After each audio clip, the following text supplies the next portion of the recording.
Hello, இன்று உங்களுடன் ஒரு நிமிடம். ஆண்டவர் நம்மை நடத்தும் பாதையிலே நமக்கு தருகிற ஆசீர்வாதங்கள், கிருபைகள் எல்லாவற்றையும் கொண்டு நாம் ஆண்டவருக்கு நன்றி செலுத்த வேண்டும், தாழ்மை உள்ளவர்களாக இருக்க வேண்டும்.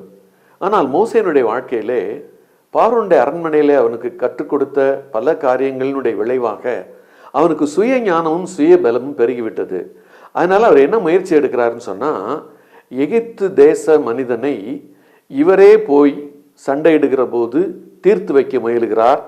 அந்த நேரத்தில் ஒரு கொலையும் செய்து விடுகிறார். இந்த ரெண்டு காரியங்களும் நடந்தது யாரும் பார்க்கலன்னு நினச்சிட்டு இருந்தாரு. ஆனால் அங்கே இருந்த சில மக்கள் பார்த்திருந்தார்கள்.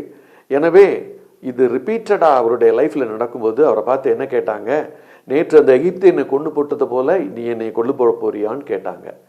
இப்போ மோசேக்கு பயம் வந்துருச்சு. பாருங்க, சுய ஞானமும் பலமும் சுய பலமும் எங்கே கொண்டு வந்து நிறுத்தும் தெரியுமா? தேவனுடைய சித்தத்திற்கு எதிராக செயல்பட கொண்டு வந்து நிறுத்தும். மோசே அப்படித்தான் செஞ்சார். அது தெய்வ சித்தம் அல்ல, ஆனால் செய்தார். காரணம் என்ன தெரியுமா? சுய ஞானம் சுய பலம் பெருகிருச்சு. அதனால் பெருமை வந்துருச்சு. அவர் கர்த்தருடைய சித்தம் இன்னதென்று உணராமல் தான் நினைத்ததையெல்லாம் செய்ய ஆரம்பிச்சு விட்டார். நம்ம அப்படி செய்யாமல் இருப்போமா? நினைச்சதெல்லாம் செய்யாமல் ஆண்டவர் காட்டுகிற பாதையில் நிதானமாக போவோமா?